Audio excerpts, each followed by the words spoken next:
Hi friends, welcome to a new video. ഇന്ന് നമ്മൾ discuss ചെയ്യുന്നത് നിങ്ങളുടെ സ്കോളർഷിപ്പ് എക്സാമുമായി ബന്ധപ്പെട്ടിട്ടുള്ള ഒരു GK സെഷനാണ്.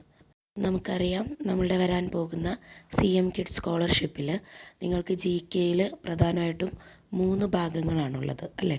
അതിനകത്ത് തന്നെ ഒരു ഭാഗം വരുന്നത് പക്ഷികളുടെ ലോകമാണ്.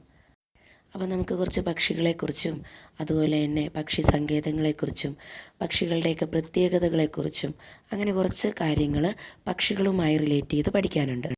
നിങ്ങളുടെ EVS പാഠപുസ്തകത്തിൽ പക്ഷികളുടെ കൗതുകലോകം എന്നൊരു ചാപ്റ്റർ നിങ്ങൾ പഠിച്ചിട്ടുണ്ട്. അപ്പോൾ അവിടെ നമ്മൾ പക്ഷികളെക്കുറിച്ചും അവയുടെ പ്രത്യേകതകളെക്കുറിച്ചൊക്കെ പഠിച്ചിട്ടുണ്ട്. അപ്പോൾ ആ ഭാഗം നിങ്ങൾ നന്നായിട്ട് കവർ ചെയ്ത് വെക്കണം.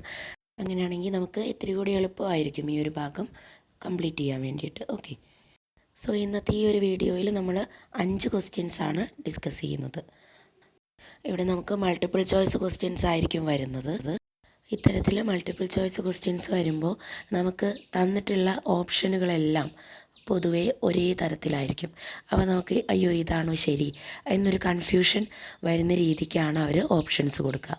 അതുകൊണ്ട് തന്നെ കൺഫ്യൂഷൻസ് ഇല്ലാത്ത രീതിക്ക് ഉത്തരത്തിലേക്ക് എത്താൻ പാകത്തിൽ നമ്മൾ എന്ത് ചെയ്തിട്ടുണ്ടായിരിക്കണം, പഠിച്ചിട്ടുണ്ടായിരിക്കണം. അപ്പോൾ നമുക്ക് ഒന്നാമത്തെ ചോദ്യത്തിലേക്ക് പോകാം. പ്രകൃതിയുടെ തോട്ടി എന്നറിയപ്പെടുന്ന പക്ഷി. നമുക്കിവിടെ 4 ഓപ്ഷൻസ് തന്നിട്ടുണ്ട്: കാക്ക, മയിൽ, മൂങ്ങ, പ്രാവ്. വളരെ സിമ്പിളായിട്ടുള്ളൊരു ചോദ്യമാണല്ലേ. പ്രകൃതിയുടെ തോട്ടി, തോട്ടി എന്നുള്ളതുകൊണ്ട് ഉദ്ദേശിക്കുന്നത് വൃത്തിയാക്കുന്ന ആളെന്നാണ് കേട്ടോ. ആരാണ് പ്രകൃതിയെ മൊത്തം വൃത്തിയാക്കുന്ന ഒരു പക്ഷി? എപ്പോഴും ഓരോ സ്ഥലങ്ങളിലും ചപ്പലും ചവറിലും എല്ലാം ചിക്കിച്ചകഞ്ഞ് നടക്കുന്ന, ഏത് സമയത്തും നമ്മുടെ പ്രകൃതിയിൽ കാണാൻ കഴിയുന്ന ഒരു പക്ഷിയെ, അതേതാണ് ഈ ഓപ്ഷനിൽ? ഉത്തരം നോക്കാം. കാക്കയാണ് ഉത്തരം. പ്രകൃതിയുടെ തോട്ടി എന്നറിയപ്പെടുന്ന പക്ഷി ഏതാണ്? കാക്ക. കാക്കയാണ് എപ്പോഴും നമ്മൾ പ്രകൃതിയിൽ അവിടെ ഇവിടെ എല്ലായിട്ട് നമുക്ക് എപ്പോഴും കാണാൻ കഴിയുന്ന ഒരു പക്ഷി. ഓക്കെ, അടുത്ത ചോദ്യത്തിലോട്ട് പോകുന്നു. കേരളത്തിലെ ഏക മയിൽ സംരക്ഷണ കേന്ദ്രം ഏത്? കേരളത്തിലാകെ ഒരൊറ്റ മയിൽ സംരക്ഷണ കേന്ദ്രമേ ഉള്ളൂ. അതിനകത്ത് ഏതാണ്? Options: A Thattekkad, B Chulannur, C Mangalavanam, D Kadalundi. ഇതിനകത്ത് ഏതാണ് മയിൽ സംരക്ഷണ കേന്ദ്രമായിട്ടുള്ള കേരളത്തിലെ ഏക കേന്ദ്രം? ഏതാണ് ഉത്തരം? നോക്കാം നമുക്ക്. ചൂലന്നൂരാണ് കേരളത്തിലെ ഏക മയിൽ സംരക്ഷണ കേന്ദ്രം.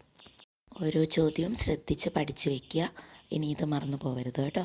അടുത്ത ചോദ്യത്തിലോട്ട് പോകുന്നു. 3ാമത്തെ ചോദ്യം: കൂട്ടത്തിൽ പെടാത്തത് ഏത്?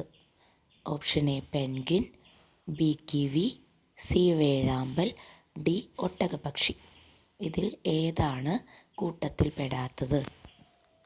അത് പെട്ടെന്ന് നിങ്ങൾക്ക് കാറ്റഗറൈസ് ചെയ്യാൻ വേണ്ടിയിട്ട് പറ്റും അല്ലേ. ഓപ്ഷൻസ് ഉണ്ടാകുമ്പോൾ നമ്മൾ പ്രത്യേകം ശ്രദ്ധിക്കണം. ആരെയാണ് എന്ന് നമുക്കിങ്ങനെ എലിമിനേറ്റ് ചെയ്യാൻ വേണ്ടിയിട്ട് കഴിയണം. അപ്പോൾ ഇവിടെ ആരാണ് കൂട്ടത്തിൽ പെടാത്തത്? അതെ, വേഴാമ്പലാണ് കൂട്ടത്തിൽ പെടാത്തത്. എന്തുകൊണ്ടാണ് വേഴാമ്പൽ കൂട്ടത്തിൽ പെടാതെയായത്? അതെ, ബാക്കിയുള്ളവർക്കാർക്കും പറക്കാൻ കഴിയില്ല അല്ലേ. അവരൊന്നും അങ്ങനെ പറക്കുന്ന പക്ഷികളല്ല. പെൻഗ്വിനും കിവിയും ഒട്ടകപ്പക്ഷിയും ഒന്നും എന്തല്ല, പറക്കുന്ന പക്ഷികളല്ല. പക്ഷേ വേഴാമ്പൽ എന്താണ്? പറക്കാൻ കഴിയുന്നതാണ്. 4ാമത്തെ ചോദ്യം: ദേശീയ പക്ഷി നിരീക്ഷണ ദിനം എന്നാണ്? Option A July 12, option B January 12, option C September 12, option D November 12.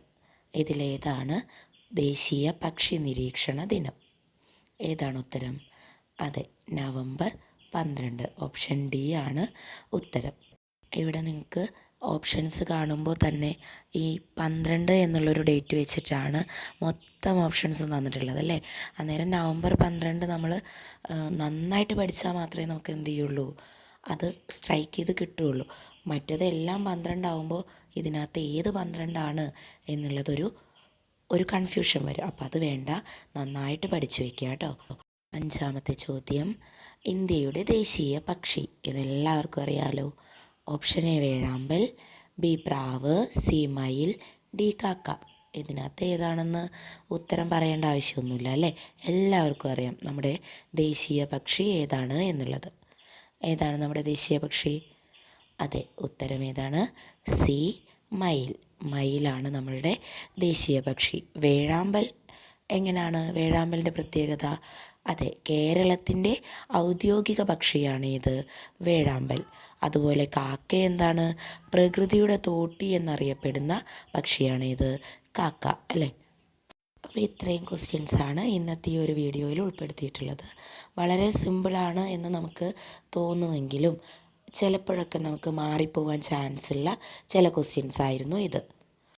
അപ്പോൾ നമ്മളൊരിക്കലും അയ്യോ ഇതെല്ലാം എനിക്കറിയാം, അതൊന്നും ഇനി പഠിക്കേണ്ട ആവശ്യമില്ല, അങ്ങനെ ചിന്തിക്കേണ്ട ആവശ്യമില്ല. ഓരോ ചോദ്യങ്ങളും നിങ്ങൾ ബൈ ഹാർട്ട് ചെയ്ത് തന്നെ വെക്കുക. കാരണം കട്ട് ഓഫ് കൂടി വന്ന സ്ഥിതിക്ക് നമുക്ക് ഓരോ മാർക്കും എന്താണ് ഇമ്പോർട്ടൻ്റ് ആണ്. ഒരു മാർക്കിനും നല്ല വിലയാണ്. അപ്പോൾ നമ്മൾ എന്ത് ചെയ്യണം? മത്സര പരീക്ഷ ആദ്യമായിട്ട് നിങ്ങൾ അറ്റൻഡ് ചെയ്യാൻ വേണ്ടി പോവുകയാണ്. എല്ലാവരും നന്നായിട്ട് തന്നെ പഠിക്കുക. അപ്പോൾ വീഡിയോ എല്ലാവർക്കും ഇഷ്ടമായിട്ടുണ്ടാവുമെന്ന് കരുതുന്നു. ഇഷ്ടമായിട്ടുണ്ടെങ്കിൽ ലൈക്ക് ചെയ്യുക, കൂട്ടുകാർക്കൊക്കെ ഷെയർ ചെയ്ത് കൊടുക്കുക. ചാനൽ ഇനിയും സബ്സ്ക്രൈബ് ചെയ്തിട്ടില്ലെങ്കിൽ ഒന്ന് സബ്സ്ക്രൈബ് കൂടി ചെയ്യുക. വീണ്ടും അടുത്തൊരു വീഡിയോ ആയിട്ട് കാണുന്നത് വരെ ടാറ്റാ.